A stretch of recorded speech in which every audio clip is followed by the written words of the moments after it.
This week on the AI in Sales podcast, I speak with Stephen D'Angelo, who is the president of worldwide field operations at Avizo. Now, Avizo is an AI opportunity management platform that helps managers and salespeople manage the deals in their pipelines. Now, using machine learning, Avizo is able to predict with a high degree of confidence which deals in a salesperson's forecast are more likely to close than not. In this episode, Stephen shares some fascinating insights into how the platform works and how companies are using it to forecast revenues and help drive and guide sales behavior. He also talks about using Avizo's platform to help companies increase their win rates by as much as 20% per quarter. Yes, you heard that right, 20% per quarter. And a you gotta be kidding me moment when Stephen shares with me the platform's accuracy rate when it comes to forecast predictions. I'm your host, Victor Antonio. Let's get binary. So Stephen, tell me a little bit about how Avizo came into existence and then your relationship with the company. Yeah, certainly. So Avizo was started approximately 5 years ago by our founder, KV Rao. And it's an interesting story. KV had another startup by the name of Zuora, which recently went public, actually. And when he was in that startup with four other founders, he was in charge of the sales side of the world. And he was an engineer at heart, so he wasn't a sales guy. And one of the things that he realized as he was managing salespeople as they were growing is this process of forecasting is broken. And it got to a point where he understood that he's getting a little bit of white lies from the sales team about the forecast status, right?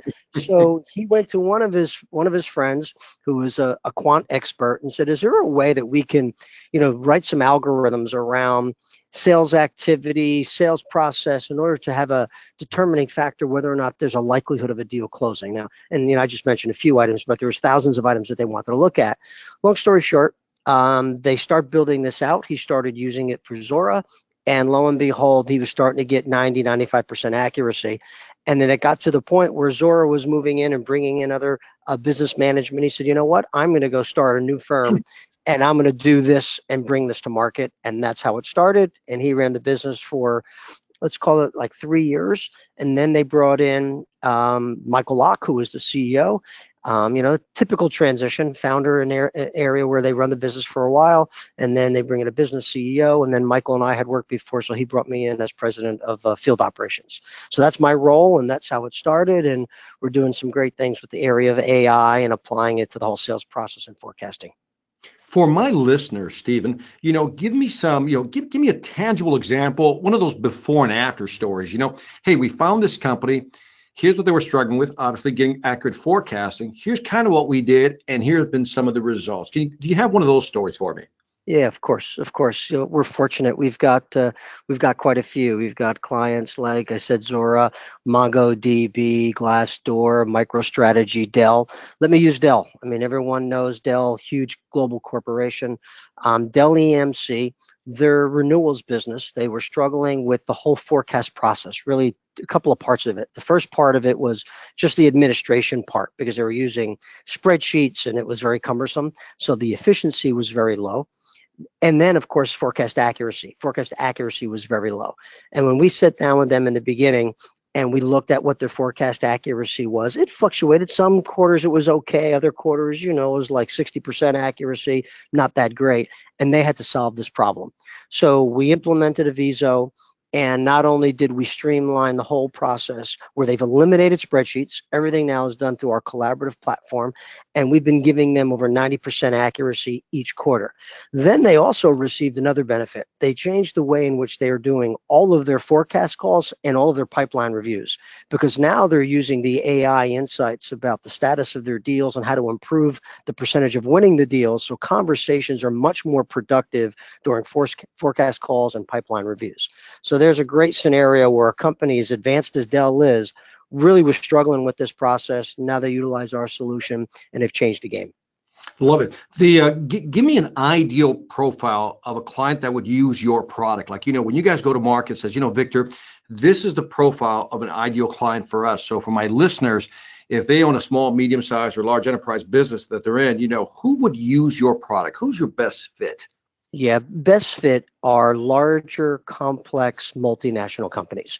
So when you look at companies that have, I'll call it 100 salespeople or more, they have hundreds, if not thousands, if not tens of thousands of deals in their quarterly pipeline, and they've got multiple ways in which they want to review their forecast. They just don't want to see it by VP and reps, right? They want to see it by global VP, geographical VP, national VP, maybe product VP, then on the regions, and then it's the sub-regions, et cetera. They want to spin and view all of their forecasts in those various kinds of ways. And they've got lots of deals, as I mentioned, hundreds, if not thousands or tens of thousands of deals a quarter. Because when you think about the problem of optimizing your pipeline, every sales organization, even very, very large ones, everybody knows your top 20% of your deals for the quarter, right? Everybody's on those. If your executives on them, you may even have some board members on those deals, and everybody knows their bottom 20%. The movable middle, as I call it, those that are in the middle of the pipe that really have an opportunity to move in a favorable way, they're the ones that get neglected. And when you have lots of deals in a quarter, more and more get neglected. So hence, the larger, the more volume, our AI really applies the best. If you're a sales organization of 10, 15, 20 people, arguably, you really don't need us, right? Arguably, you're on top of every deal, and you should be anyway, and you're probably applying some best practices. I'd say once you get to 50 salespeople, you start thinking about, okay, I need to optimize this. But certainly once you get to 100 and greater, that's a good fit for us. By the way, I love that phrase. Consider it stolen, the movable Okay. middle. Very good. You could use that. Yeah, yeah. Thank you very much. When you look at, the companies that have implemented your system, right, started using the data, what have been some of the behavioral changes for the salespeople and maybe even the managers? Can you comment on those two types? Yeah, Victor, it's a good one because more and more we're brought into those organizations to help them with best practices. And more we have consulting firms wanting to work with us to bring in sales process best practices. Because as we all know, you can implement technology, but if you don't change the behavior, if you don't adjust, you're not going to optimize. So a couple of things that are changing. First, I'll start with first line manager and rep. One of the big concerns reps always have, or frustrations, I should say, that most reps have, Victor, is that, they say their time with their manager is not as productive. The manager asks me the same questions on every deal and tells me what to do on the deal, and I try to go win it. Well, now with Avizo, you're getting that human intuition. You can still talk about the deal, but now you're getting some very clear analytics. One of the things that we have is what we call the Avizo win score. It is the statistical probability of you winning this deal. And then the next question normally people ask, well, how can I trust a score? And I will tell you, we do all kinds of audits. I'll save you the long story, but each time we do an audit, we're 96% or greater accuracy on the first day of the quarter, which means if we look at a bunch of deals, and we use our AI and come up with a score, it's probability to close on the first day of the quarter, and then look at the end of the quarter, we're 96 or greater percent accurate. So we know if deals are closing or not. You got to just hit that number one more time. 96% accuracy? Yeah. So let me give you a little bit of a longer story to make the point. A few quarters ago, we did an audit. It was over 77,000 opportunities were in our engine for all of our clients. And we, on the first day of the quarter, scored them all with our AI engine. What's the probability of these deals closing? Fast forward to the end of the quarter, we did an audit, and we looked at deal by deal, and we put them into quadrants. 91 to 100% chance of closing, 81 to 90% chance of closing, et cetera. And when we did the audit, we were 96% accurate. 96%. It's amazing. It's amazing the data that are in the Salesforce automation systems and the way in which algorithms get applied to that data, how predictable it really is. We just all get really distracted. We're not using our data well. So back to your question, one of the behavior changes now is when first line manager sits down with AE, they're having productive conversations about this is why the AI is giving you a stronger score than you think you have. We have to go pull this deal into the quarter. Or, you know what, the AI is telling us we've got some red flags on this deal that we're not talking about, and we can't ignore these red flags, because if we ignore them, this is how we lose deals, or they get pushed, or we get blindsided. So now that cadence changes. Then another behavioral change that goes on is management. Management now is able to look at their deals in quadrants. They're able to look at, okay, what deals am I expecting to close because my team has them in commit, but the AI is giving me some red flags as a manager. I can see what is that group. Now I can drill down into that group. Not only can I see the insights from the AI as to why they've got red flags, but now it's just alerting me. Then on the upside stuff, a big challenge we all have as sales leaders, how do I pull in more deals this quarter so I close more? Our deal mapping enables you to be able to look at deals that have higher scores that the team is kind of ignoring. Again, that movable middle. Mm-hmm. And so that behavior change. And then finally, I'll say forecast calls are just more efficient. If you talk with global sales leaders, they will tell you that they are spending a significant amount of time. It's literally days a week going through pipeline and forecasting. And sometimes it's all day Friday or all day Monday. With Avizo, it's a lot tighter.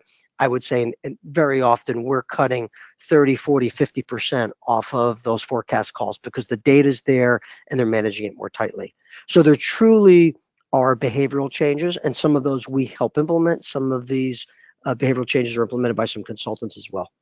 Yeah, I think it's fascinating how, how one thing impacts the other. You can have a sales process, but once you stick to data and you look at the AI can now drive the sales process. So there's like this, I don't know, it's like this dual entity symbiosis back and forth going on. I think that makes it fascinating because it does change the way people behave. Now, in one of the ebooks I downloaded from the site, I'm going to recommend all of my listeners who are listening to this, you got to go to the Avizo.com website. Great content. But I want to read the statement, and then let's tie it back to performance and management. Statement is to follow.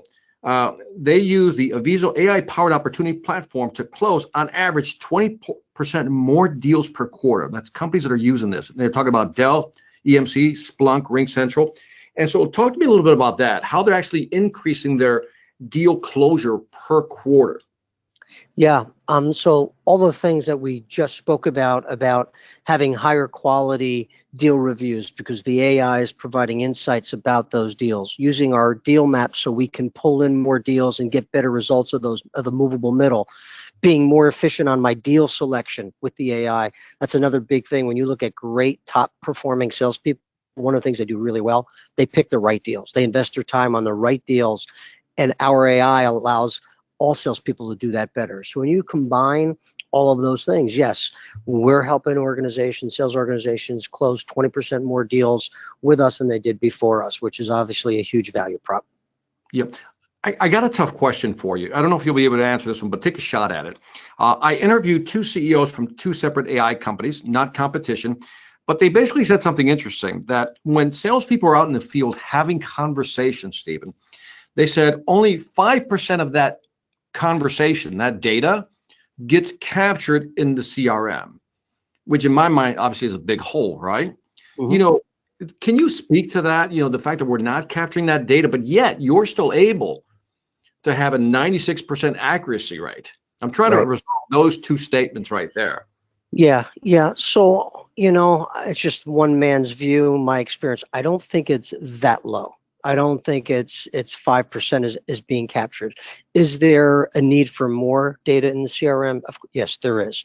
Now, one of the behavioral changes, I should have mentioned this one on that other question, is the AI and the insights on all of the deals that are managed through the forecast and pipeline reviews, the missing data becomes apparent very, very quickly.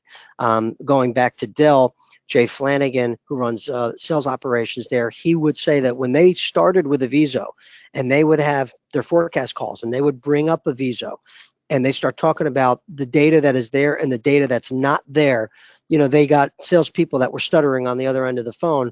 Lo and behold, 30 days later, everything gets a lot tighter. More data is inputted because now the salesperson sees the results and the value of getting more data into the CRM. I don't think this is a problem we're ever going to totally lick. I think that salespeople by nature don't always want to get all of the data into the CRM, but the power of the AI sees through that. As a matter of fact, we're able even to see what we call dirty data.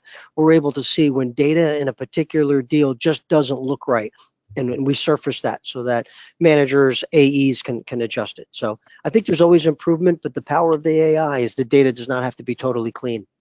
Got it. And I love the fact that you mentioned that the behavioral change in the salesperson is really also a belief system, that if I believe the system can help me, Because back in the day, the CRM was viewed as, a big brother machine, where today it's really something to augment your ability to be more effective when it comes to selling.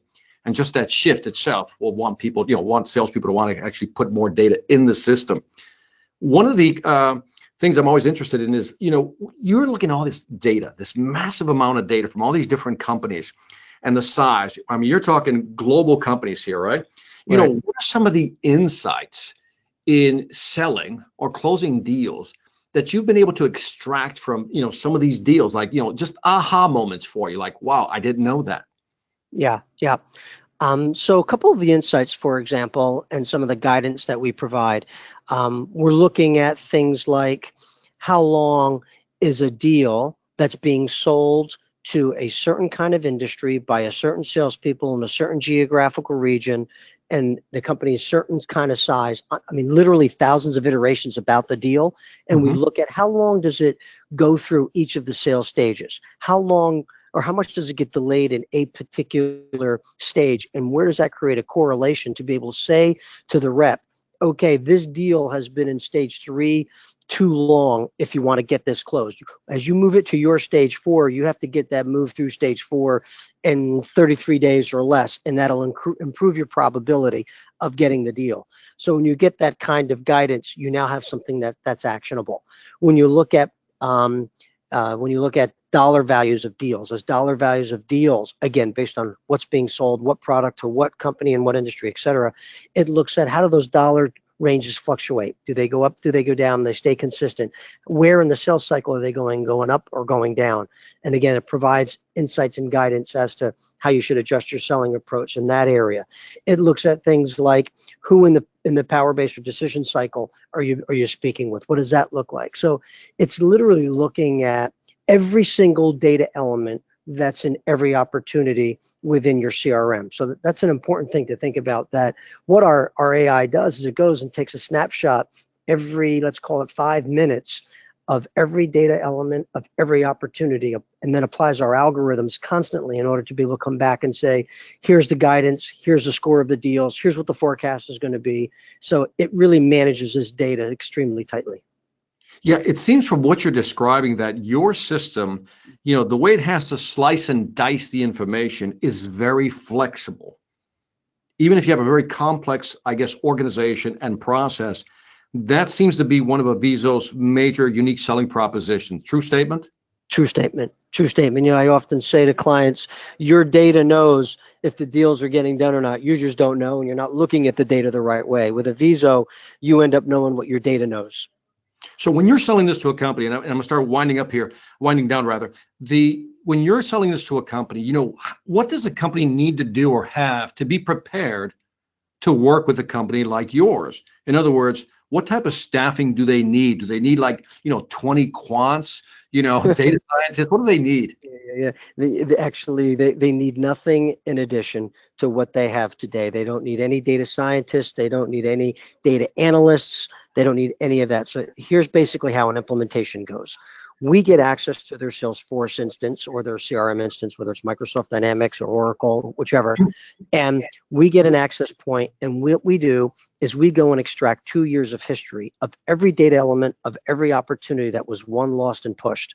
We put that into our time series database, and we apply our algorithms to that in order to come up with what we call correlation patterns for these deals.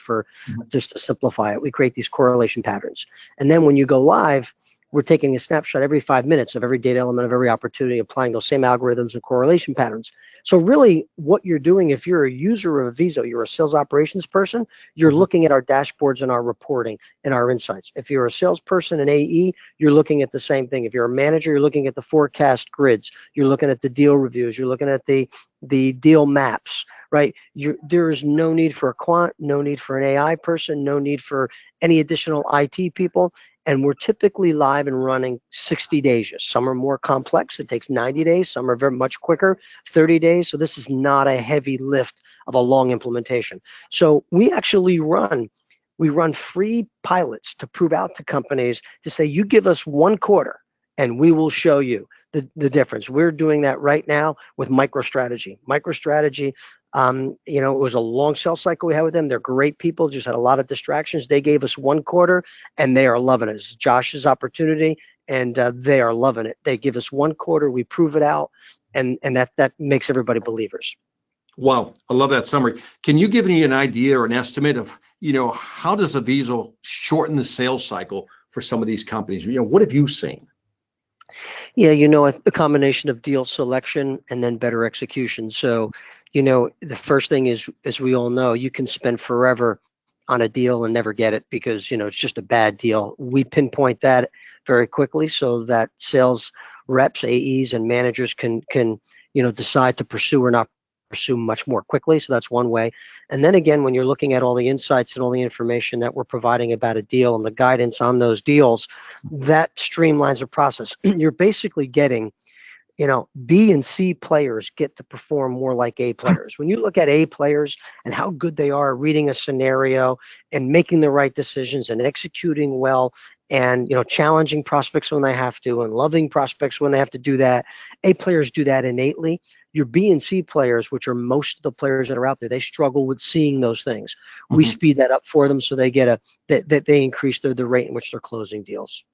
Oh, Stephen, you just hit on something I didn't even think about. I love what you just said. So talk to me about that just a little more below the surface. You got A players who are behaving in certain ways. You got your BC players trying to be that. How does what the A players are doing, is there any way to drive that behavioral data towards the B to C players? Well, that's in essence what's being done naturally, right? When even A players, when they look at our insights, we just had a room of senior execs that we rolled this out to for one of our clients. And, when you got a senior execs that grew up in the sales organization that arguably have all been A players, they kind of look at it skeptically when you're starting to roll this out. And then within, 20 minutes of showing them their deals and the insights, they're standing up in front of the screen. They're saying, wow, that's exactly what's going on with this deal. This is exactly what's wrong with that deal. You guys are nailing this, right? A players see that. And by enabling the B players to see this more quickly and then give them the guidance as to how they should adjust more quickly, that helps them to be more successful more quickly, right? I mean, that's really how it plays out. So you're in essence, I don't want to say we're going to make your B's and C's A's completely, but we are certainly getting them to behave more because they're seeing insights that maybe your A players get somewhat naturally. Yeah, and go back to your statement that if we consider the B players the movable middle, if we can use that analogy, right. Maybe we want to shift those into the A players, and I think that's fantastic. Any final comments, Stephen? I've taken up a lot of your time. Any final statements about Aviso, the future of AI, sales? What do you see? Yeah, no, I appreciate it. I think the last thing I'll leave your listeners is if you're intrigued, you should test it out. I think that the idea of AI helping sales organizations be more successful, it's growing more and more each day, each week, each month, each year. But there's still a lot of skepticism out there. So my suggestion is before you say I'm a believer, give it a try. Allow us to come in and we'll give us 1 quarter and you'll be amazed at our accuracy. You'll be amazed at the efficiency. You'll be amazed at how we help you close more deals. Love it. Hey, by the way, I got a feature suggestion for your company. I think you should take Aviso and tie it to a lie detector test when you're talking to salespeople. Okay. I love it. I love it. All right. Stephen, thank you for your time. I appreciate it. Victor, thank you. I appreciate it.